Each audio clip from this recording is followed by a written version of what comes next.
నమస్కారం. PCN వార్తలకు స్వాగతం. వార్తల్లోని ముఖ్యాంశాలు.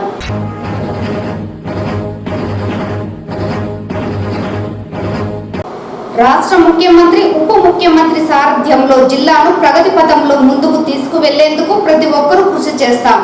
జిల్లా పరిషత్ సర్వసభ్య సమావేశంలో నేతల వెల్లడి.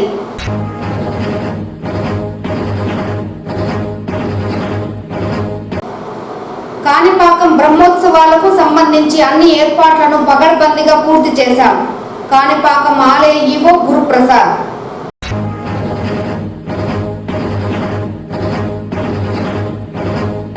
పర్యావరణ పరిరక్షణకు పెద్దపీట వేస్తూ వినాయక చవితి పర్వదినాన్ని మట్టి విగ్రహాలతో నిర్వహించుకుందాం. నగర మేయర్ అముదా పిలుపు. వార్తల్లోని వివరాలు.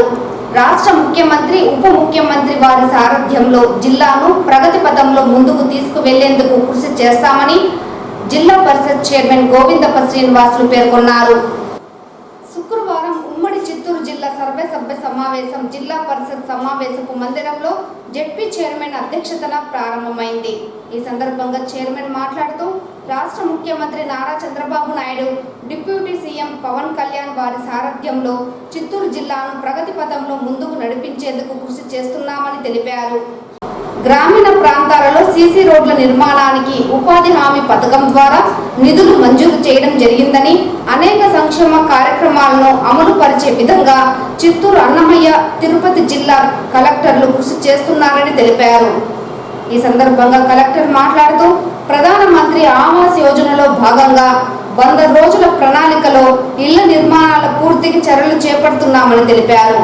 ప్రభుత్వం తీసుకువచ్చిన నూతన ఇసుక విధానం 2024 మేరకు జిల్లాలో పగడ్బందీగా అమలు చేస్తున్నామని, ఇసుక స్టాక్ యార్డుల నుంచి ఇప్పటి వరకు 70,000 మెట్రిక్ టన్నులు వినియోగదారులకు అందించడం జరిగిందని, 2 డిపోల యందు 1,13,000 టన్నుల ఇసుక జిల్లాలో అందుబాటులో ఉందని, కమర్షియల్ వినియోగానికి కాకుండా ఇసుక వినియోగదారులకు అందుబాటులో ఉండేలా చర్యలు తీసుకుంటున్నామన్నారు.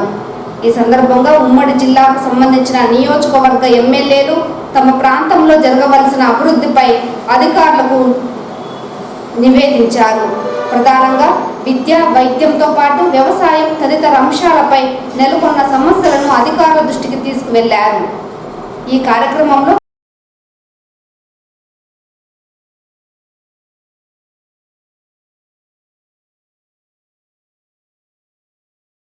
చంద్రగిరి, జీడి నెల్లూరు, తిరుపతి, పూతలపట్టు శాసనసభ్యులు పులివర్తి నాని, థామస్, ఆరణి శ్రీనివాసులు, మురళీమోహన్లు పాల్గొన్నారు.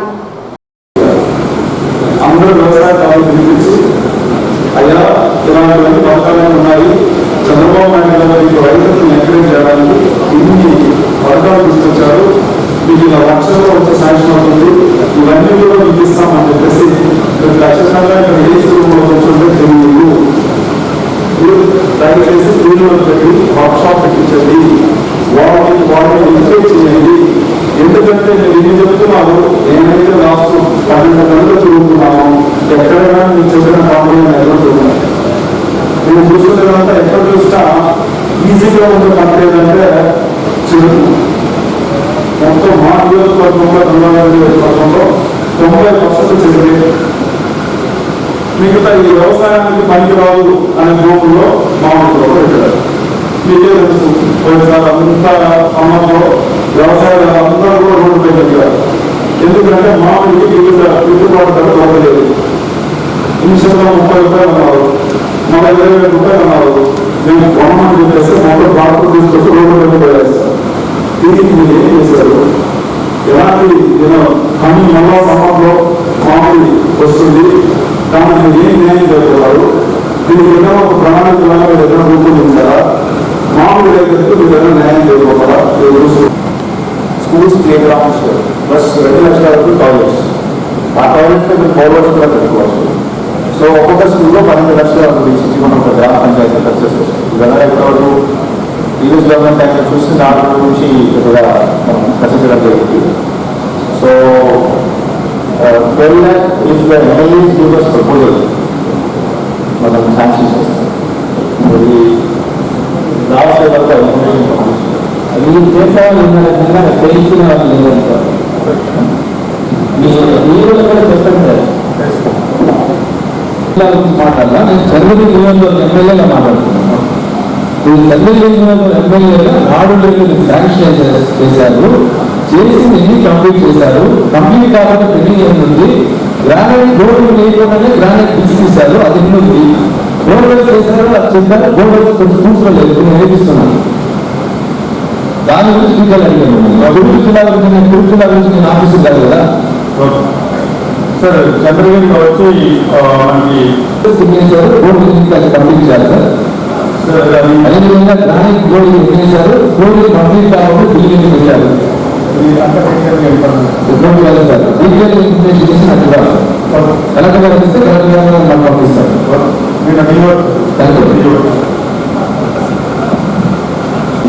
ఉపాధ్యాయ నియోజకవర్గం నుంచి ఎమ్మెల్సీగా ఎన్నికయ్యాను సంవత్సరం క్రితం.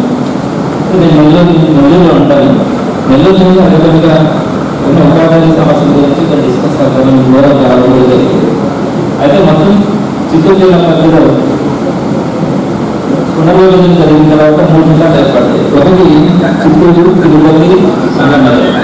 ఈ 3 జిల్లాలకు సంబంధించిన ఒక్క ఢిల్లీలో కూడా ఈరోజు రావడం కొంచెం బాధాకరంగా చేస్తాను సార్. యాక్చువల్గా ముందర రావాలి, కనీసం అట్లీస్ట్ చిత్తూరు హెడ్క్వార్టర్లో ఉన్న ఢిల్లీ వాళ్ళని రావాలి, కనీసం రిప్రజెంటేటివ్ కూడా వచ్చినట్లేదు. అన్నమయ్య ఢిల్లీ కూడా రాలేదు, కేవలం మండలం వల్లే ఢిల్లీ ఢిల్లీలో మాత్రమే అటెండ్ అయినట్టున్నారు. ముగ్గురు ఢిల్లీలో రాలేదు, వాళ్ళ రిప్రజెంటేటివ్స్ రాలేదు. మరి ఏ విధంగా ఏదైనా సభ్యులకి సమాధానం చెప్పారో అర్థం కాలేదు. సో ఇది తిరుపతి నెల్లూరులో కూడా తిరుపతి జిల్లాకు ఒక భాగం ఉంది. తిరుపతి నెల్లూరు జరిగింది కూడా రావట్లేదు, చిత్తూరు నుంచి తీసుకు రావట్లేదు. మంచి హెడ్క్వార్టర్లో ఉండి ఢిల్లీ రాకపోవడం అనేది అందరినీ ఉన్నటువంటి సభ్యులందరినీ కూడా అభివృద్ధిపరిచినట్టు అనుకుంటాను. మీరు ఏ విధంగా కూడా అడిగిన సమాధానం చెప్పలేదు. తర్వాత ఈరోజు మదనపల్లి డిప్యూటీ ఈఓ గారు ప్రజెంటేషన్ అప్పుడు పదోన్నతి కలెక్షన్కి సంబంధించి చిత్తూరు జిల్లాలో 91% పాస్ అయ్యారు, తిరుపతి జిల్లాలో 91% పాస్ అయ్యారు, అన్నమయ్య జిల్లాలో కేవలం 61% మాత్రమే పాస్ అయ్యారని దీంట్లో పంపించుకున్నారని మీరు చెప్పారు.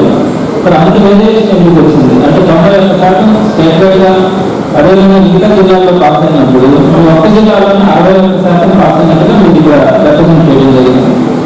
అదేవిధంగా రెండోది డిజిటల్ విద్య 2024-25 అని షెడ్యూల్ పెట్టారు. జిల్లాలో 37,190 మంది 8వ తరగతి విద్యార్థులకు 6,192 ఉపాధ్యాయులకు మొత్తం 43,32 ఉచిత గ్రామాలను పంపిణీ చేయడం జరిగింది అని మెన్షన్ చేశారు. నా గురించి పంపిణీ చేయలేదు, మీరేమో ఇక్కడ పంపిణీ చేయడం జరిగింది అని చెప్పి రాశారు. 3వ పాయింట్ ఉచిత పాఠ్య పుస్తకాలు మండలాలకు పంపిణీ చేయడం జరిగింది అని రాశారు. మండలాలకు కరెక్షన్ చేశారా, పిల్లలకు చూపిస్తారు, పిల్లలకు ఇచ్చారు. మిగతా 2 పాయింట్స్ గురించి మీ అన్నమయ్య జిల్లాకు సంబంధించి కేవలం 61% మాత్రమే పాస్ అయినారని చెప్పింది. ఇంత రిలేషన్ రావడానికి అంటే సుమారుగా 30% పాస్ పర్సెంటేజ్గా రిలేషన్ రావడానికి ఎన్నో రీజన్ చెప్పగలరు. అలానే డాక్టర్ పంపిణీ చేయడం జరిగింది అన్నారు. నాకు తెలిసి పంపిణీ అయితే జరగలేదు, రాష్ట్రంలో ఒక్కటి ఇవ్వడం జరగలేదని నేను అనుకుంటున్నాను. టోటల్ ఇక్కడ ఏమైనా జరిగిందా? ప్లస్ అదైతే 2 పాయింట్స్. కాణిపాకం వరసిద్ధి వినాయక స్వామి బ్రహ్మోత్సవాలకు అవసరమైన అన్ని ఏర్పాట్లను పూర్తి స్థాయిలో చేపట్టడం జరిగిందని, ఉదయం 3 గంటల నుండి స్వామివారి దర్శనానికి భక్తులను అనుమతించడం జరుగుతుందని కాణిపాకం ఆలయ ఈవో గురుప్రసాద్ తెలిపారు. కాణిపాకం స్వయంభూ వరసిద్ధి వినాయక స్వామి వారి బ్రహ్మోత్సవాలు అంగరంగ వైభవంగా నిర్వహించడానికి అంతా సిద్ధం చేశారు. స్వామివారిని దర్శించుకోవడానికి క్యూ లైన్లు క్రమబద్ధీకరించారు. స్వామివారి బ్రహ్మోత్సవాల సందర్భంగా ఇదివరకే ప్రధాన ఆలయం, అనుబంధ ఆలయాలకు రంగులు వేశారు. ఆలయ శోభాయమానంగా కనిపించడానికి ముత్యాల ముగ్గులను, రంగవల్లులను వేశారు. స్వామివారి బ్రహ్మోత్సవాలను భక్తులను ఆకట్టుకునే విధంగా విద్యుత్ దీపాలంకరణ ఏర్పాటు చేశారు. అంతేకాకుండా స్వామివారి బ్రహ్మోత్సవాల సందర్భంగా 21 రోజుల పాటు మూలవర్లకు నిర్వహించే ఆర్జిత సేవలను రద్దు చేశారు. ఉత్సవమూర్తులకు నిర్వహించే ఆర్జిత సేవలను అనుబంధ ఆలయమైన మణికంఠేశ్వర స్వామి ఆలయంలో నిర్వహిస్తారు. బ్రహ్మోత్సవాల సందర్భంగా మరియు ముఖ్యంగా వినాయక చవితి రోజున అత్యధికంగా భక్తులు విచ్చేయనున్న సందర్భంగా అన్నదాన సౌకర్యం, త్రాగునీరు ఏర్పాటు చేశారు. దాదాపు 2,50,000 లడ్డూలను భక్తుల కోసం అందుబాటులో ఉంచారు. వినాయక చవితి సందర్భంగా ప్రధాన ఆలయం, అనుబంధ ఆలయాలను వివిధ రకాల సుగంధ పుష్పాలతో చక్కగా అలంకరిస్తున్నారు. భక్తులను ఆకట్టుకోవడానికి సాంస్కృతిక కార్యక్రమాలను కూడా ఏర్పాటు చేశారు.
కాణిపాకం నందు వెలిసినటువంటి స్వయంభూ శ్రీ వరసిద్ధి నరసింహ దేవస్థానం నందు బ్రహ్మోత్సవములు ఈ నెల 7వ తేదీ నుండి ప్రారంభమగును. ఈ బ్రహ్మోత్సవంలో ఈ నెల 20వ తేదీకి ముగిను. ఇందులో భాగంగా వినాయక చవితి రోజున అత్యంత వైభవంగా ఈ కార్యక్రమం మేము జరుపుకోబోతున్నాము. ఈ కార్యక్రమానికి లక్షలాది మంది ప్రజలు కూడా స్వామివారిని దర్శించడానికి రాగలని మేము అనుకుంటున్నాము. ఒక వినాయక చవితి రోజే సుమారు 80,000 దాకా భక్తులు రాగలని అంచనా ఉంది. ఈ 80,000 మంది భక్తులకు ఎటువంటి ఇబ్బంది లేకుండా స్వామివారి దర్శనం కలిగించుటకు గాను మరియు సామాన్య భక్తునికి పెద్దపీటగా వారికి ప్రత్యేక లైన్ ఏర్పాటు చేసి ఉన్నాము. దాని తర్వాత 100 రూపాయల దర్శనము, 150 రూపాయల దర్శనము క్యూలు ఎప్పుడు లేని విధంగా ఈసారి చంటి బిడ్డల తల్లులకు, వృద్ధులకు, వికలాంగులకు సపరేట్ లైన్ ఏర్పాటు చేసి ఉన్నాము. ఈ యొక్క క్యూ లైన్లలో కూడా వచ్చిన భక్తులకు మంచిటి సౌకర్యము దేవస్థానం యొక్క వాటర్ ప్లాంట్ నుంచి అందరికీ సరఫరా చేయబడును. ఈ వినాయక చవితి రోజున స్వామివారిని యొక్క అభిషేకము 2 గంటలకు మొదలుపెట్టి 3 గంటలకు ముగించుకొని 3 గంటల నుండి తెల్లారుజామున 3 గంటల నుండి భక్తులందరికీ స్వామివారి దర్శనం లాగా మేము ఏర్పాటు చేస్తున్నాము. ఈ యొక్క ఈ దేవస్థానం యొక్క బ్రహ్మోత్సవ సందర్భంగా దేవస్థానంలో వినాయక చవితి రోజు వచ్చే భక్తులందరికీ కూడా ఉదయం అల్పాహారము, 9 గంటల నుండి సాయంత్రం 5 గంటల వరకు అన్నప్రసాదము ఏర్పాటు చేయడం అనేది ఎలాంటి అవాంఛనీయ సంఘటనలు కూడా జరగకుండా పోలీసు వారితో పటిష్టమైన బందోబస్తు కూడా ఏర్పాటు చేసి ఉన్నాము. వచ్చు భక్తులకు కూడా అంచనాను బట్టి మేము సుమారు చిన్న లడ్లు 1,00,000 దాకా కూడా తయారు చేయటకు పూర్తిగా మేము సంకల్పించి ఉన్నాము. ఆది దేవుడు వినాయకుడు తొలి పూజ అందుకునేందుకు సిద్ధమయ్యాడు. వినాయక చవితి పర్వదినం నాడు స్వామివారిని త్రికరణ శుద్ధితో ఆది దేవుడిని కొలిచేందుకు వినాయక ప్రతిమతో పాటు సామాగ్రి కొనుగోలుకు ప్రజలు సిద్ధమయ్యారు. హిందూ ప్రజలు ఎన్నో పండుగలను ఎంతో వైభవంగా జరుపుకుంటారు. ఈ క్రమంలోనే అన్ని పండుగలతో పాటు వినాయక చవితి పండుగను కూడా ఎంతో ఘనంగా జరుపుకుంటారు. ప్రతి ఏడాది వినాయక చవితి భాద్రపద మాసం శుక్లపక్ష చతుర్దశి రోజు వస్తుంది. ఈ రోజున వినాయకుడు విఘ్నేశ్వరుడిగా ఆధిపత్యం పొందడం వల్ల మన జీవితంలో ఎలాంటి విఘ్నులు లేకుండా కాపాడమని భక్తులు పెద్ద ఎత్తున స్వామివారికి పూజలు చేస్తారు. చిన్న పెద్ద తేడా లేకుండా ఎంతో అట్టహాసంగా చేసుకునే పండుగ వినాయక చవితి కావడంతో అంతటి మహిమాన్విత దేవుడిగా తొలి పూజలు అందుకునేందుకు విఘ్ననాథుడు సిద్ధమయ్యాడు. ఇందులో భాగంగా చిత్తూరు నగరంలోని చర్చి వీధి, బజారు వీధి ప్రజలతో కిక్కిరిసింది. ఆది దేవుడి ప్రతిమలను కొనుగోలు చేయడంతో పాటు స్వామివారికి ఇష్టమైన పూజా సామాగ్రి కొనుగోలు చేసేందుకు భారీ ఎత్తున ప్రజలు ఉత్సాహం చూపారు. ప్రభుత్వ నిబంధనలు పాటిస్తూ పండుగను జరుపుకోవాలని అటు ప్రభుత్వం ఆదేశాలు జారీ చేసినా అది లెక్క చేయకుండా స్వామివారిపై భక్తితో పండుగను నిర్వహించుకునేందుకు ప్రజానికం ఉవ్విళ్లూరుతున్నారు. అయితే ప్రస్తుతం స్వామివారి సామాగ్రిని కొనుగోలు చేసేందుకు వచ్చిన ప్రజలకు ధరలు చుక్కలు చూపిస్తున్నాయి. ఏది ఏమైనా వినాయక చవితి వేడుకలు జరుపుకునేందుకు చిన్న పెద్ద తేడా లేకుండా పండుగ సంబరాలు మునిగి తేలుతున్నారు. వినాయక చవితి సందర్భంగా పర్యావరణ పరిరక్షణకు పెద్దపీట వేస్తూ మట్టితో చేసిన విగ్రహాలను పూజిద్దామని నగర మేయర్ అముదా పిలుపునిచ్చారు. చిత్తూరు ఎమ్మెల్యే గురజాల జగన్మోహన్ ఆధ్వర్యంలో చిత్తూరు నగర పాలక సంస్థ జీజేఎం చారిటబుల్ ఫౌండేషన్ ద్వారా గాంధీ విగ్రహం వద్ద శుక్రవారం సాయంత్రం ఎమ్మెల్యే తండ్రి గురజాల చెన్నకేశవ నాయుడు సోదరుడు గురజాల జీవన్తో కలిసి ప్రజలకు మట్టితో చేసిన వినాయక విగ్రహాలను పంపిణీ చేశారు. ఈ సందర్భంగా ఏర్పాటు చేసిన కార్యక్రమంలో వారు మాట్లాడుతూ పర్యావరణ పరిరక్షణ, జల కాలుష్యాన్ని నివారించడం కోసం ప్రజలు మట్టి వినాయక విగ్రహాలను పూజించాలని కోరారు. 2000 మట్టి విగ్రహాలను పూజలకు పంపిణీ చేశారు. ఈ కార్యక్రమంలో సహాయక commissioner Prasad, manager Gopalakrishna Varma, CMM Gopi, ఏఈలు లోకేష్, రజని, నగర పాలక సంస్థ అధికారులు, పలువురు నాయకులు పాల్గొన్నారు.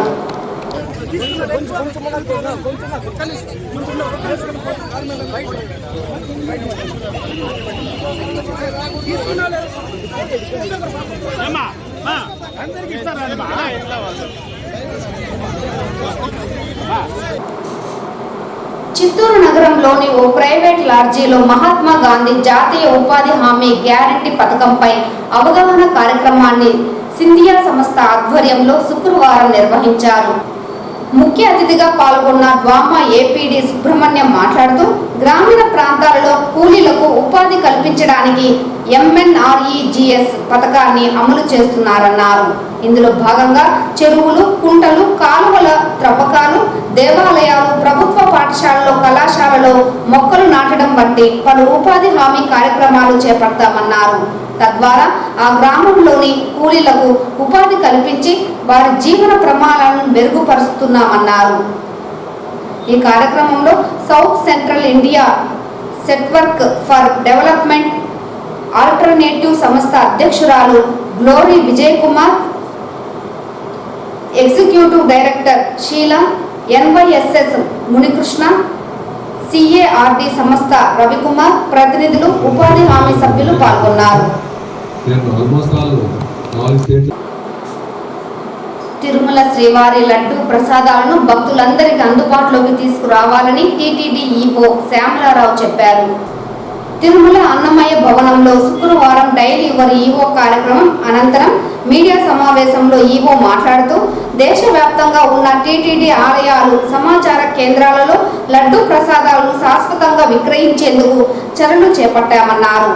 ఆయా ఆలయాలలో ఇందుకు అవసరమైన మౌలిక వసతులు కల్పించేందుకు కార్యాచరణ ప్రణాళికలు రూపొందిస్తున్నామన్నారు. బయట ప్రాంతాల నుండి చాలా కాలంగా భక్తులు విజ్ఞప్తి చేస్తున్నారని, తిరుమలకు విచ్చేసే భక్తులకు లడ్డూలు సరిపోతున్నందున బయట ప్రాంతాలలో లడ్డు ప్రసాదాలను విక్రయించలేదన్నారు. తిరుమలలో లడ్డు దళారులను కట్టడి చేయడం ద్వారా బయట ప్రాంతాలకు లడ్డు ప్రసాదాలు పంపుతున్నట్లు వివరించారు. అనంతరం ఆగస్టు నెల దర్శనం, హుండీ, అన్నప్రసాదం, తలనీలాలు, లడ్డూల విక్రయం తదితర వివరాలను వెల్లడించారు. ప్రసాదం స్వీకరించిన భక్తుల సంఖ్య 24.33 లక్షలు. తలనీలాలు సమర్పించిన భక్తుల సంఖ్య 9.49 లక్షలు. అలాగే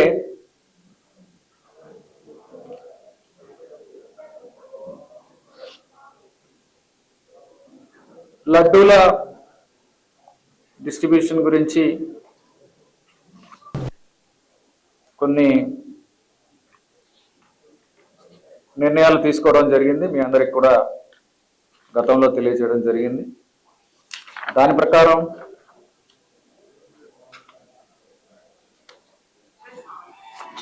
బయట ఉన్న ఈ నిర్ణయం తీసుకోవడానికి ముఖ్యమైన కారణాలు 2 ఇంతకుముందు చెప్పడం జరిగింది. ఒకటి, ఇక్కడ ఉన్న తిరుమలకు వచ్చే సాధారణ భక్తులు ఎవరైతే దర్శనం చేసుకుంటారో వాళ్ళకి సరైన స్థాయిలో లడ్డూలు దొరకడం లేదనే ఒక కారణం.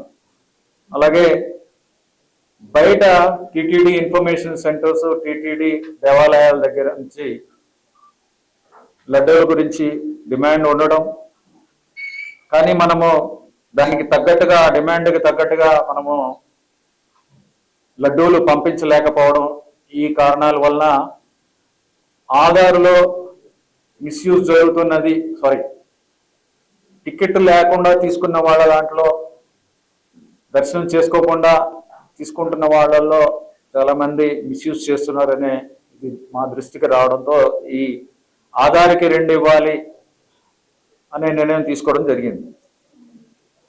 సాధారణ భక్తులు ఎవరైనా సరే, దర్శనం చేసుకున్న భక్తులు ఎవరైనా సరే ఆధార్ అనేది అవసరం లేకుండా తీసుకోవచ్చు అనేది అది కూడా క్లారిఫై చేయడం జరిగింది. దర్శనం చేసుకున్నారు అనే ప్రూఫ్ చూపిస్తే చాలు, స్కాన్ చేస్తున్న ప్రూఫ్ చూపిస్తే చాలు, ఆ టికెట్ చూపిస్తే దాన్ని బట్టి లడ్డూలు పొందవచ్చు అనేది కూడా చెప్పడం జరిగింది. తర్వాత సుమారుగా గత వారం రోజుల్లో సుమారుగా 75,000 లడ్డూలని వివిధ దేవాలయాలకి, టీటీడీ ఇన్ఫర్మేషన్ సెంటర్స్కి పంపించడం జరిగింది గత వారం రోజులుగా. తర్వాత దీన్ని రెగ్యులర్గా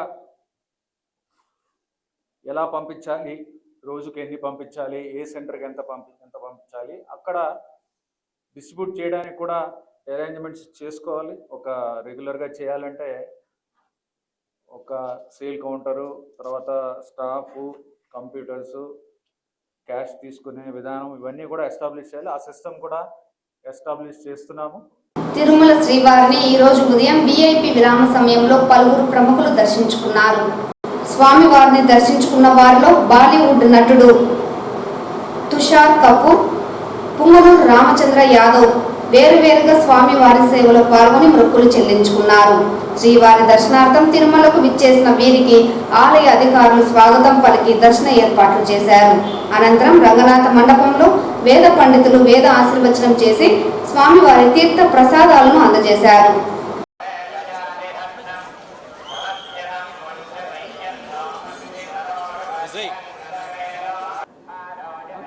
ఓం నమో వెంకటేశాయ. ఈరోజు స్వామివారి దర్శనానికి కుటుంబ సమేతంగా చేయడం జరిగింది. రాష్ట్రానికి, రాష్ట్ర ప్రజలకు అందరికీ మంచి జరగాలి, దేశం సుభిక్షంగా ఉండాలి, అదేవిధంగా రాష్ట్రంలో ఇప్పుడున్న విపత్తుల నుండి తొందరగా రాష్ట్రం బయటపడాలని చెప్పి మనస్ఫూర్తిగా స్వామివారిని కోరుకున్నాం. తిరుమలలో శ్రీవారి భక్తులకు తిలక ధారణ కార్యక్రమాన్ని టీటీడీ ఈవో శ్యామలారావు శుక్రవారం ప్రారంభించారు.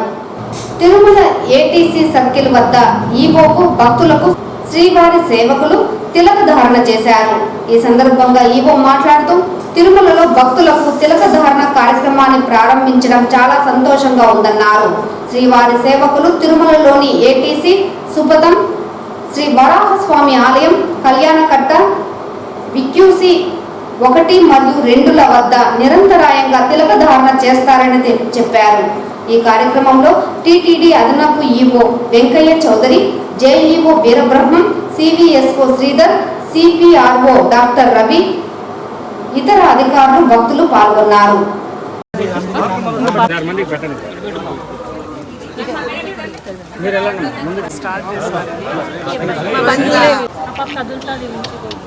నామం పోయిందా? లేదు లేదు లేదు, అయిపోయా.